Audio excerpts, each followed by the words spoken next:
Pre एम्बल के बारे में पढ़ना है।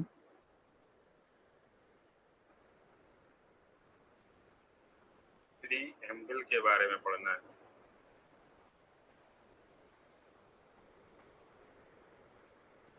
देखिए, हम लोगों ने अभी तक देखा था कि संविधान कैसे बना, संविधान सभा क्या होती है, संविधान सभा में उद्देश्य प्रस्ताव किसके द्वारा लाया गया था, पंडित जवाहरलाल नेहरू जी द्वारा क्या लाया गया था, इसका क्या उद्देश्य था, संविधान सभा के सदस्य कौन कौन से थे, और ड्राफ्टिंग कमेटी प्रारूप समिति के क्या है और इसके सदस्य कौन कौन से थे, और इसके पहले पढ़ा था अंतरिम सरकार क्या थी, अंतरिम सरकार क्या थी, और उसमें भी हम लोगों ने ये पढ़ा था 1774 का रेगुलेटिंग एक्ट पढ़ा, फिर 1784 का पिट्स इंडिया एक्ट पढ़ा, फिर 1813 का चार्टर एक्ट पढ़ा, फिर उसके बाद 1833 का चार्टर एक्ट, फिर 1853 का चार्टर एक्ट, फिर 1857 की क्रांति हुई, यहाँ पे ब्रेक लगा था, और फिर 1858 का अधिनियम, और इस तरह 1867 और फिर इस तरीके से 1935 तक हम लोगों ने भारतीय शासन अधिनियम पढ़ा था कि इसकी कॉपी संविधान सभा में है। तो ये सारी चीजें पढ़ने के बाद अब हमको आज ये पढ़ना है कि प्रीएम्बल क्या होता है, प्रस्तावना क्या होती है। प्रस्तावना प्रस्तावना क्या होती है और प्रीएम्बल क्या होती है। देखिए, प्रीएम्बल वो चीज है कि जो भारतीय संविधान का उद्देश्य क्या है, भारतीय संविधान के प्रारंभ में रखे गए जो उद्देश्य का संविधान में, इसके संविधान के तीनों मूल्यों का दर्शन दे देती है। वो कौन कौन से, राजनीतिक राजनीतिक धार्मिक और नैतिक मूल्यों का वर्णन कर देती है कि आखिर संविधान में है क्या, क्यों संविधान जो है जरूरी है, संविधान में किस तरीके का न्याय मिलेगा, लोगों को किस तरीके की स्वतंत्रता मिलेगी। ये चीजें देख लीजिए, ये 5 चीजें हैं इसमें। न्याय कैसा रहेगा, स्वतंत्रता कैसी रहेगी, और इसमें समता कैसी रहेगी, समता, और राष्ट्र की एकता और अखंडता, राष्ट्र की एकता एकता और अखंडता अखंडता और बंधुता, और कब बना था, ये 4 चीजों का प्रस्तावना में उद्देश्य है। प्रीएम्बल, और किनके द्वारा संविधान गवर्न होगा, we the people of India, we the people of India, we the people of India, हम भारत के लोगों के द्वारा संविधान गवर्न होगा। अब इसमें देखिए, संविधान में ये जैसे एक चीज हम कुछ छोटे छोटे टर्म क्लियर कर लें, उसके बाद संविधान में एक पंथ निरपेक्ष पड़ा है।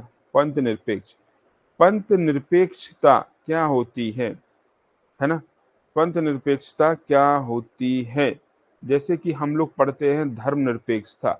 धर्मनिरपेक्षता अर्थात कि राज्य का कोई धर्म नहीं होगा, राज्य का कोई धर्म नहीं होगा, और राज्य और धर्म के बीच अलगाव की स्थिति रहेगी, राज्य और धर्म। लेकिन ये धर्मनिरपेक्षता, और इसका जो इंग्लिश वर्जन है, इसका जो इंग्लिश वर्जन है उसको हिंदी में बोल रहे हैं, क्या बोल रहे हैं हम लोग, कि हम लोग क्या बोल रहे हैं इसको, पंथ निरपेक्षता, धर्म निरपेक्षता। अब धर्म निरपेक्षता दोनों अलग अलग मॉडल हैं। क्या क्या दोनों अलग अलग मॉडल हैं, कि एक होता है यूरोपीय में, जैसे यूरोप का जो धर्मनिरपेक्षता है, वहाँ पूरा अलग अलग चीजें हैं, कि वहाँ राज्य और धर्म अलग अलग रहेगा, राज्य और धर्म अलग अलग रहेगा। जैसे हमारे स्कूल और कॉलेज में हिंदू बच्चा रहेगा तो वो टीका लगा के आ जाता है, मुस्लिम बच्चा रहेगा तो टोपी पहन के आ जाएगा।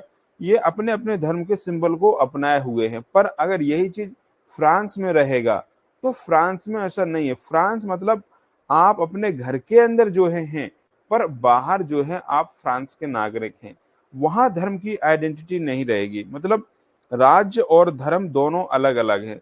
सेम चीज यहाँ पे क्या है, समानता की बातें जो है ज्यादा की गई हैं। समानता, समानता जो है कि समानता की बातें, इक्वालिटी की बातें ज्यादा की गई हैं, है ना। हमने आपको कल बताया था कि फ्रांस के संविधान से क्या क्या लिया गया है, ये चीजें हमने आपको बताई थी। अब जैसे यूएसए का संविधान है, यूएसए के संविधान में भी यही चीज बताइए कि जो है राज्य और धर्म में पूर्ण अलगाव रहेगा। राज्य और धर्म में अलगाव रहेगा। लेकिन जो भारत का जो धर्मनिरपेक्षता का मॉडल है, भारत का जो धर्मनिरपेक्षता का मॉडल है, वो थोड़ा सा अलग है। यहाँ पर राज्य का अलगाव भी है और जरूरत पड़ने पर ये राज्य जो है इसमें हस्तक्षेप भी कर सकता है। जरूरत पड़ने पर राज्य इसमें हस्तक्षेप भी करेगा और अलगाव भी रखेगा। ये दोनों चीजें इसमें चलेंगी। तो हम और इसमें अब हम संविधान को जो है पढ़ लेते हैं कि भाई जैसे एक चीज और, इसको जो इंग्लिश में कहेंगे सेक्युलर, तो सेक्युलर की हिंदी होती है धर्मनिरपेक्षता, पर हमारे संविधान में लिखा है पंथ निरपेक्षता। पंथ निरपेक्षता मतलब देखिए, हम चाहे हिंदू हैं, चाहे मुसलमान हैं, चाहे क्रिश्चियन हैं, तो पंथ, पंथ मतलब होता है रास्ता। रास्ता जो है निरपेक्ष है। इस ईश्वर तक पहुंचने का, गॉड तक पहुंचने का रास्ता जो है निरपेक्ष है, अलग अलग है। हिंदू का अलग, मुस्लिम का अलग, सिख का अलग। तो इसको भारतीय संविधान में पंथ निरपेक्षता। अब शुरुआत में तो ये डॉक्टर भीमराव अंबेडकर जी ने ये शब्द नहीं जोड़े थे जब संविधान बना था। पंथ निरपेक्षता ये शब्द जो है, जैसे समाजवादी, पंथ निरपेक्षता, ये बाद में जोड़े गए हैं। जब हमारा 42वां संविधान संशोधन हुआ था तब जोड़े गए। शुरुआत में ये शब्द नहीं जोड़े गए थे, क्योंकि वो नहीं चाहते थे कि हम जबरदस्ती भारतीय जनता पर कोई शब्द थोपें। अगर उनको लगेगा कि हमको ये शब्द डालना चाहिए तो वो बाद में संविधान संशोधन कर लेंगे, पर शुरुआत में कोई चीजें थोपी नहीं गई थी, है ना। कोई चीजें एक संविधान मतलब कैसा देश चलना चाहिए उसका प्रारूप बनाया गया था, और कैसे लोगों को गवर्न करना है, कैसे आगे काम करना, वो चीजें बताई गई थी। कोई संविधान में चीजें थोपी नहीं गई थी, है ना। अब इसमें अब प्रस्तावना का प्रारूप क्या है। हम भारत के लोग, हम भारत के लोग, मतलब संविधान कौन बना रहा है, we the people of India, हम भारत के लोग, मतलब जो संपूर्ण सर्वस्व सर्वे सर्वा होंगे वो होंगे हम भारत के लोग। भारत के लोग जो चाहेंगे वही होगा। कोई विदेशी ताकत इन पर अपना प्रभाव नहीं दिखाएगी। कोई विदेशी ताकत इनको अपने कब्जे में मतलब नियम नहीं बदलेगी। तो हम भारत के लोग भारत को भारत को एक संपूर्ण प्रभुत्व संपन्न, भारत को एक संपूर्ण प्रभुत्व संपन्न समाजवादी पंथ निरपेक्ष, ये देखिए, समाजवादी पंथ निरपेक्ष, पंथ निरपेक्ष लोकतंत्रात्मक, लोकतंत्रात्मक गणराज्य बनाने के लिए, गणराज्य बनाने के लिए, देखिए ये जो शब्द हैं 42वें संविधान संशोधन के तहत जोड़े गए थे। अब क्यों जोड़े गए थे ये चीज हम थोड़ी देर बाद डिस्कस करेंगे, या हम थोड़ा सा डिस्कस कर ही लेते हैं। देखिए जब हमारा देश आजाद हुआ था 1900, इसको नेक्स्ट स्लाइड में कर लेते हैं, 1947 में आजाद हुआ था।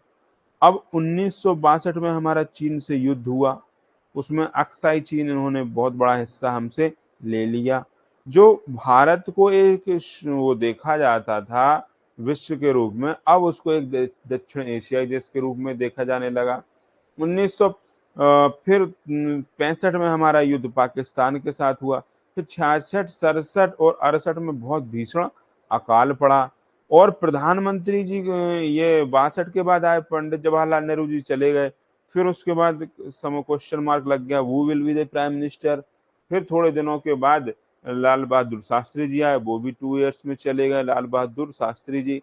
अब ये लाल बहादुर लाल बहादुर शास्त्री जी, तो अब जो है इंदिरा गांधी जी को कोई पीएम मानने को तैयार नहीं था, उनको एक डॉल समझते थे।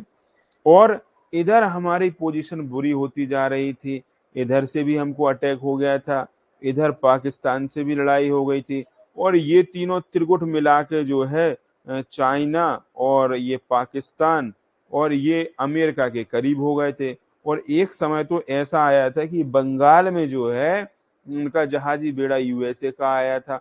तो उस समय की बात है जब हमारी पीएम ने इंदिरा गांधी ने जो है यूएसए सोशलिस्ट से मदद मांगी, इन्होंने हमारी बियॉन्ड द लिमिट मदद की यूएसए ने। आज इसीलिए भारत जो है हमेशा थोड़ा सा झुकाव यूएसए की तरफ रहता है। ये जैसे अभी रसिया यूक्रेन वार भी हुआ, बहुत सारी चीजें हुई हैं, तो कहीं ना कहीं उनका एक बियॉन्ड द लिमिट उन्होंने मदद की है, तब जाके ये जो उन बंगाल की तरफ जो यूएसए का उस समय जहाज बढ़ रहा था उसको रोका गया। उन्होंने कहा यूएसए रसिया ने कि भाई हमने अपने न्यूक्लियर पावर बहुत दिनों से यूज नहीं किए हैं।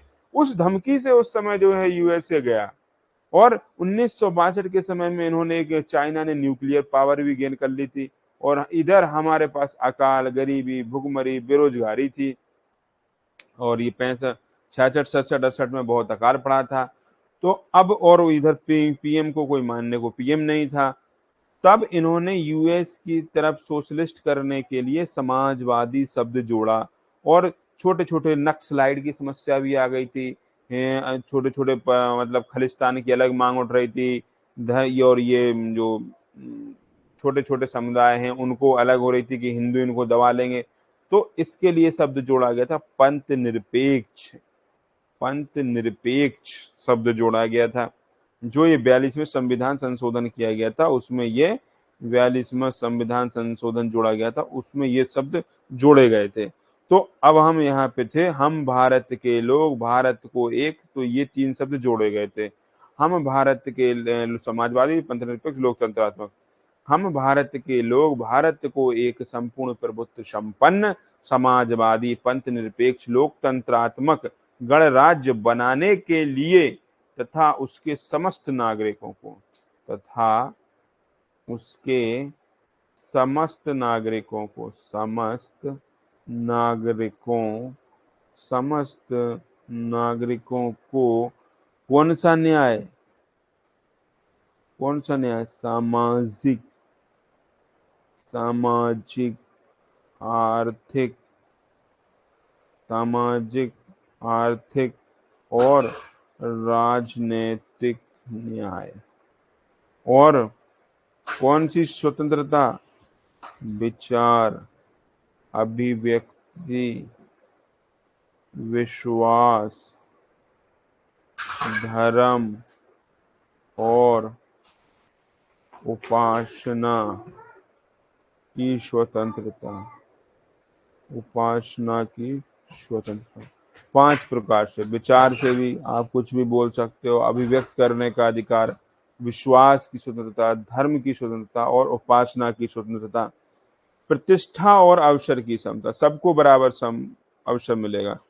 प्रतिष्ठा और अवसर की समता, प्रतिष्ठा और अवसर की समता मतलब सबको बराबर अवसर मिलेगा। प्राप्त कराने के लिए, प्राप्त कराने के लिए तथा उन सब में व्यक्ति की गरिमा, व्यक्ति की गरिमा और राष्ट्र की राष्ट्र की एकता और अखंडता, अखंडता सुनिश्चित सुनिश्चित करने वाली बंधुता बढ़ाने के लिए, सुनिश्चित करने वाली बंधुता बढ़ाने के लिए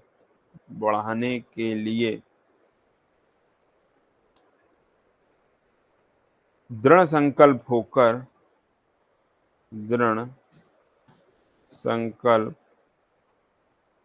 होकर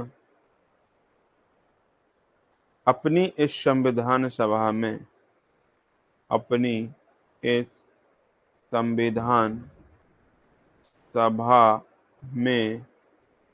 आज तारीख 26 नवंबर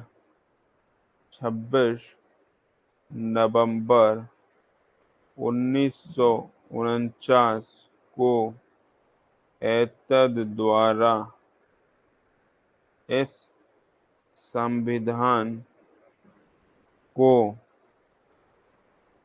अंगीकृत, अधिनियमित और आत्मार्पित करते हैं। ठीक है, ये चीजें हैं। तो हम भारत के लोग भारत को एक संपूर्ण प्रभुत्व संपन्न समाजवादी पंथ निरपेक्ष लोकतंत्रात्मक गणराज्य बनाने के लिए तथा उसके समस्त नागरिकों को कौन सा न्याय, ये 3 शब्द इंपॉर्टेंट है। सामाजिक, आर्थिक, राजनीतिक न्याय। कौन सी स्वतंत्रता? विचार, अभिव्यक्ति, विश्वास, धर्म और उपासना की स्वतंत्रता। कौन सी क्षमता? प्रतिष्ठा और अवसर की क्षमता प्राप्त कराने के लिए तथा उन सब में व्यक्ति की गरिमा और राष्ट्र की एकता और अखंडता सुनिश्चित करने वाली बंधुता बढ़ाने के लिए दृढ़ संकल्पित होकर। कौन सब में? काहे की गरिमा? व्यक्ति की गरिमा और राष्ट्र की एकता और अखंडता सुनिश्चित करने वाली बंधुता बढ़ाने के लिए दृढ़ संकल्प होकर कब? 26 नवंबर 1949 को एतत् द्वारा इस संविधान को अंगीकृत, अधिनियमित और आत्मार्पित करते हैं। अब देखिए संविधान के स्रोत कौन कौन से हैं? भारत की जनता, भारत का संविधान भारत की जनता की ओर से संविधान सभा के सदस्यों ने, आपने देखा था हम भारत के लोग हैं, तो संविधान सभा के सदस्य जो है, संविधान सभा के जो सदस्य हैं, संविधान सभा के सदस्य कौन से थे? कुछ निर्वाचित थे और कुछ मनोनीत थे। तो कौन हुए? हम भारत के लोग हुए। अब राज्य का स्वरूप कैसा होगा? ये देखिए क्वेश्चन पूछे जाते हैं, राज्य का स्वरूप कैसा होगा? संपूर्ण प्रभुत्व संपन्न, संप्रभु। कैसा होगा? समाजवादी। और कैसा स्वरूप होगा? पंथ निरपेक्ष। कैसा होगा? लोकतंत्रात्मक। कैसा स्वरूप होगा? गणराज्य बनाने के लिए। अब संविधान का उद्देश्य क्या है? ये तो क्या हो गया? ये हो गया राज्य का स्वरूप। अब उद्देश्य क्या है? उद्देश्य है संविधान के नागरिकों को क्या? कौन सा न्याय उपलब्ध कराना? सामाजिक, आर्थिक और राजनीतिक। कौन सी स्वतंत्रता उपलब्ध कराना है?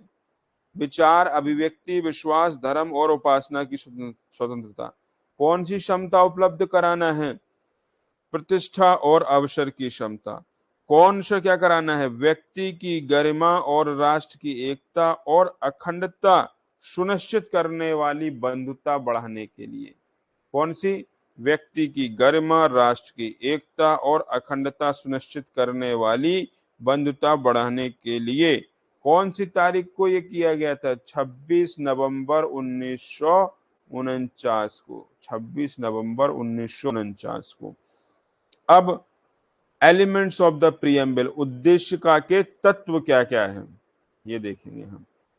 Elements of the preamble, elements of preamble,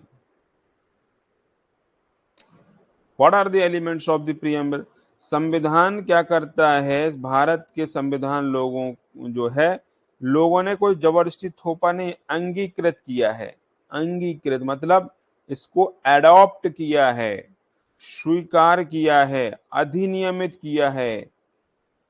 अधिनियमित मतलब खुद बनाया है, ऐसा नहीं है कोई बाहरी विदेशी अंग्रेज आके बना के चले गए हों।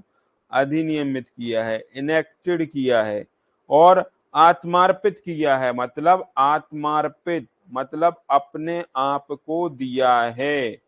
किसको दिया है, given to themselves, given to themselves. और देश की संप्रभुता किसमें लोगों में निहित है, जो संप्रभुता है वो किन लोगों में निहित है, भारत के लोगों में ही निहित है।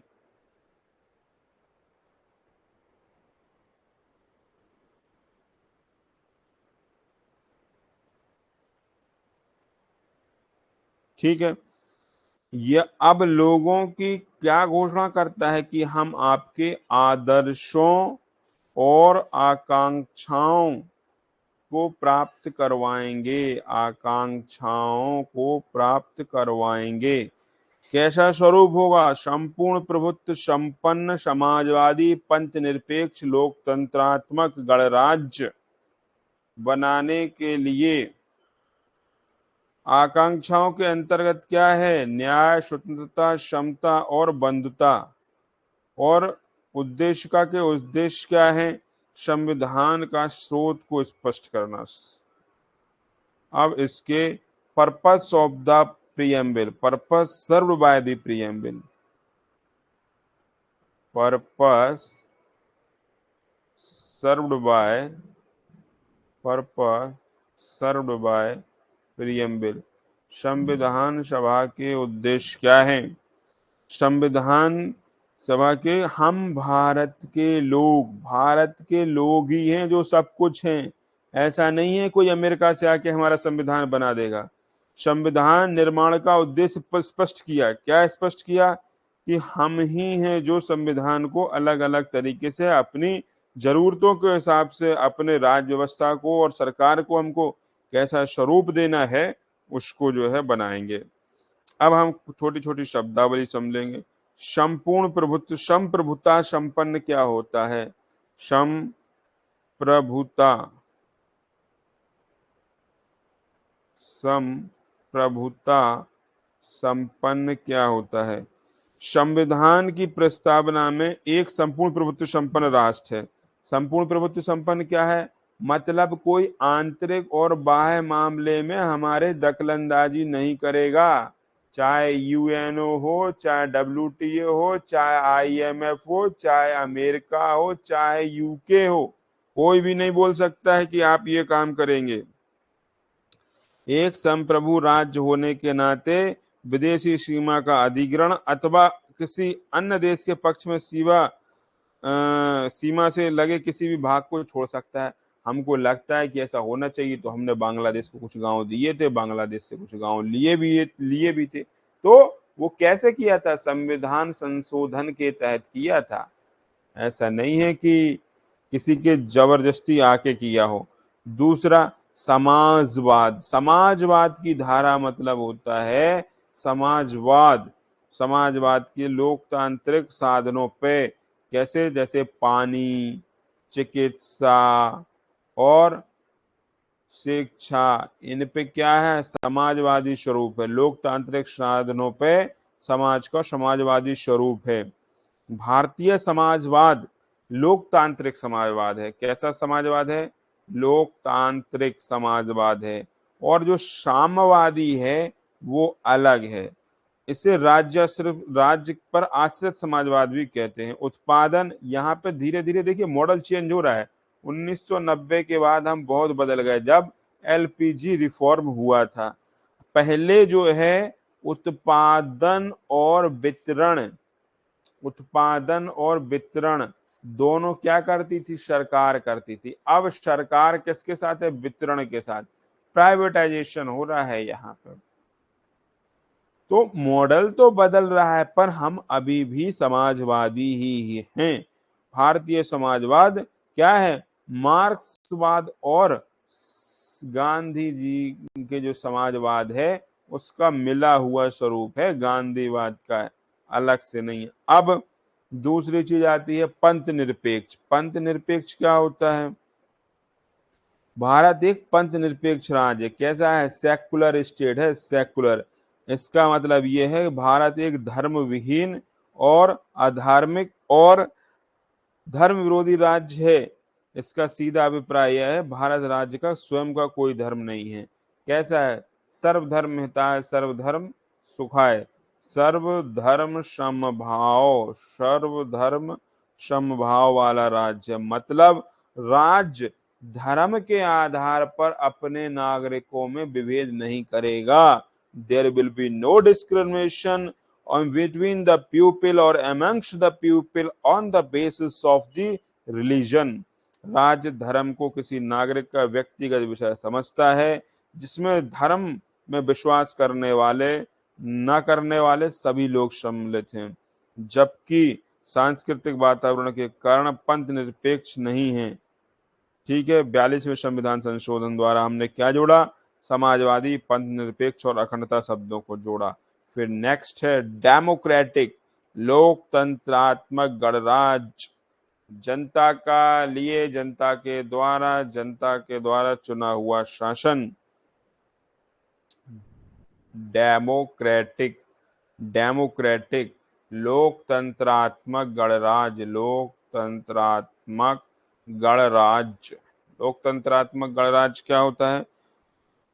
केवल उन्हीं शासकों को सरकार चलाने का अधिकार है जो जनता के द्वारा निर्वाचित हैं। ऐसा नहीं है जो ब्रिटेन की महारानी की तरह जो प्रधान वो मतलब महारानी बन के आए हैं, राजा के सुपुत्र हैं तो राजा ही होंगे, ऐसा नहीं होगा। जो हमारे देश का सांसद किनके द्वारा चलता है? एमपी एमएलए जो जनता के द्वारा निर्वाचित हैं।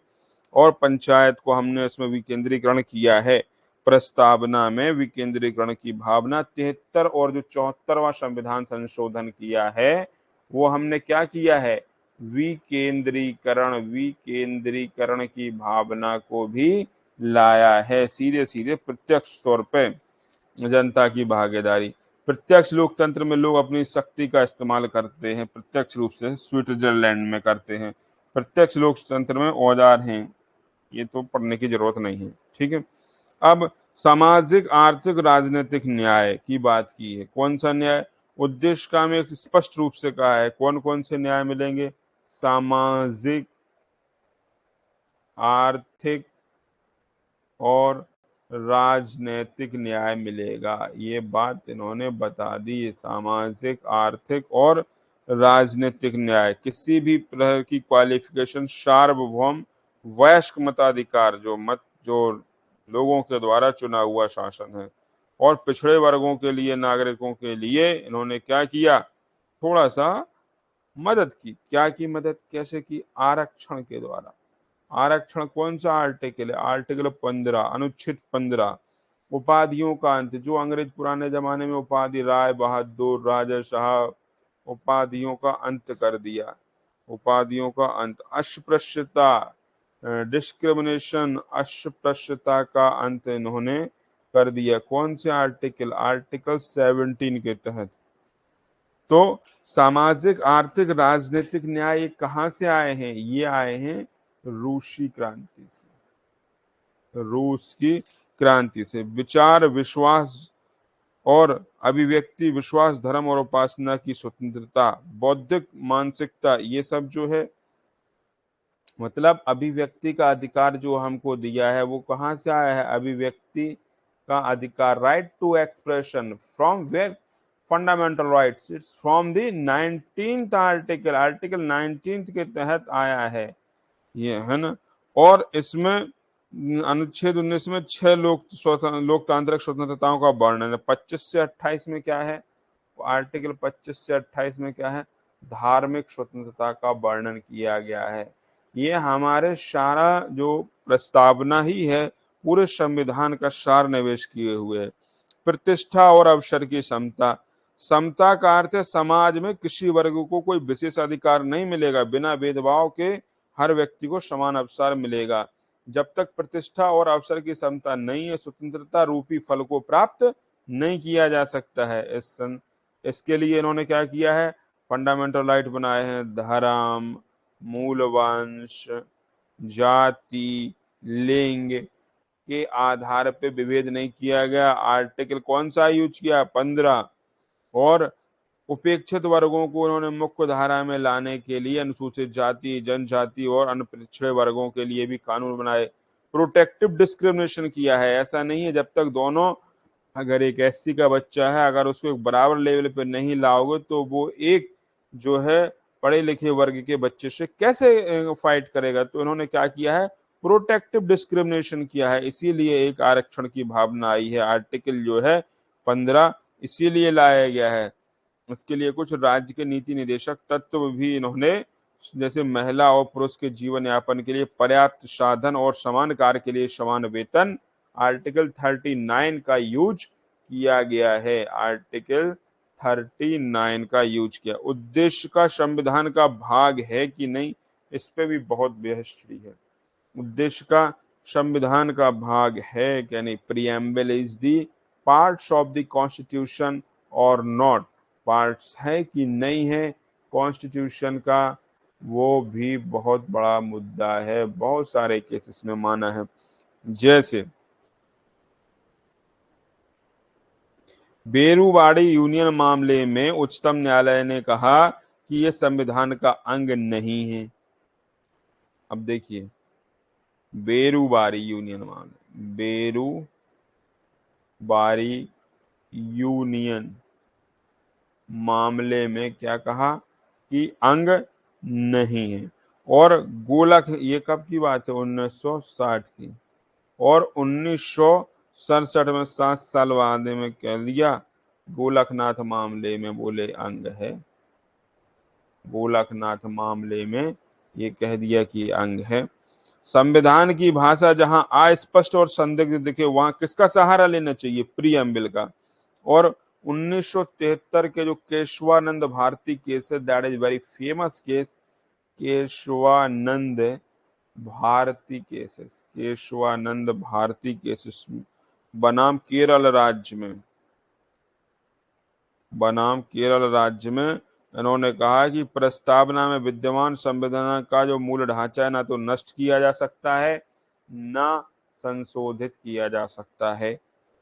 अपने सारे 1960 के अपने पूर्व निर्णय को इन्होंने क्या कर दिया, बोले कैंसिल कर दिया। जो संविधान के न्याय निर्णय की शक्ति है उसको कैंसिल कर दिया, पुराने दिए हुए निर्णय को। और कहा कि जो है संविधान प्रस्तावना संविधान का अंग है। सरकार का प्रजातांत्रिक स्वरूप, संघीय संरचना, राष्ट्रीय एकता और अखंडता, धर्मनिरपेक्षता, समाजवादी स्वरूप, न्यायिक पुनरावलोकन, ये सब जो है शामिल हैं।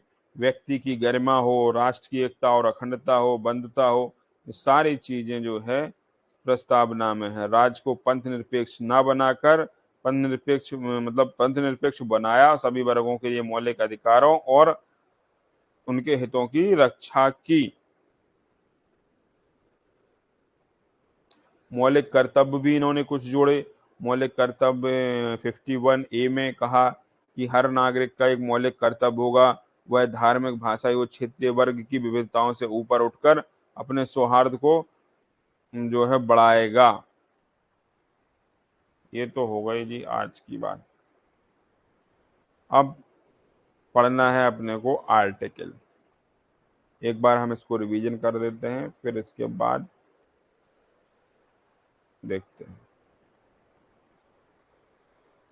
हमने पढ़ा है प्रस्तावना। प्रस्तावना क्या है, हम भारत के लोग भारत को एक संपूर्ण प्रभुत्व संपन्न समाजवादी पंथ निरपेक्ष लोकतंत्रात्मक गणराज्य बनाने के लिए तथा उसके समस्त नागरिकों को सामाजिक, आर्थिक, राजनीतिक न्याय, मतलब न्याय कौन सा देना है, सामाजिक, आर्थिक और राजनीतिक न्याय देना है।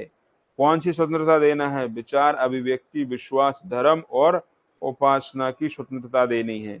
कौन सी क्षमता देनी है? प्रतिष्ठा और अवसर की क्षमता देनी है।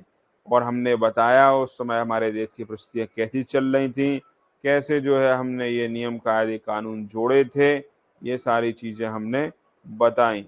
और उन सब में व्यक्ति की गरिमा और राष्ट्र की एकता अखंडता सुनिश्चित करने वाली बंधुता को बढ़ाने के लिए क्या क्या चीजें हैं, संविधान कैसे हम भारत के लोग इसमें लिया गया है, निर्वाचित और मनोनीत शब्द का प्रयोग किया गया है, संप्रभु समाजवादी निरपेक्ष लोकतंत्रात्मक राज्य है, उद्देश्य कौन सा है, न्याय, स्वतंत्रता, समता और बंधुता। 26 नवंबर 1949 को यह स्वीकार किया गया है। इस संविधान को हमने अंगीकृत किया है, एडॉप्ट किया है, अधिनियमित किया है, अपने ऊपर अधिनियमित किया है, इनेक्टेड किया है, आत्मार्पित स्वयं को दिया है। कैसा है? संप्रभु, सॉवरन है, सबके आदर्शों आकांक्षाओं को समाहित किया है। हम भारत के लोग क्या है? संपूर्ण प्रभुत्व संपन्न है। संपूर्ण प्रभुत्व संपन्न का मतलब है हम पे ना तो किसी का आंतरिक अधिकार और बाह्य तौर पे हम अपने पूर्ण रूप से जो है निर्णय लेने के लिए स्वतंत्र हैं।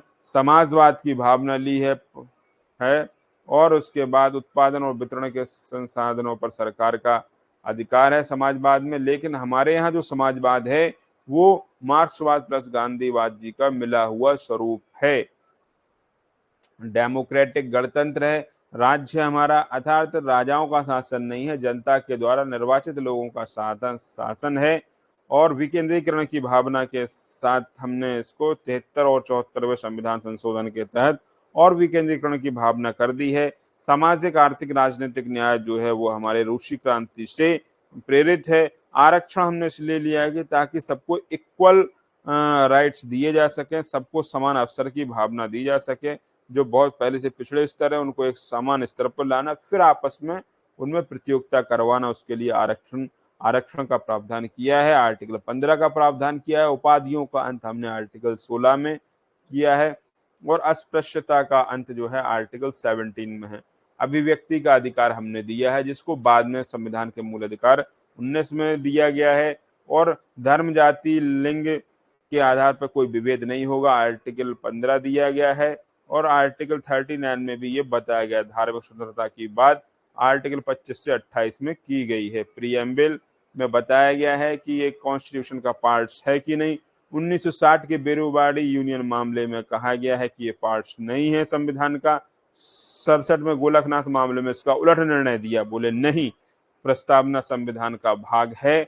और 1973 के केशवानंद भारती में भी स्वीकार किया कि हमारे ये के संविधान प्रस्तावना का भाग है, किसी भी सूरत में इसके मूल ढांचे में परिवर्तन नहीं किया जा सकता है, चाहे कोई भी परिस्थिति रहे, मूल ढांचे में परिवर्तन नहीं किया जाएगा।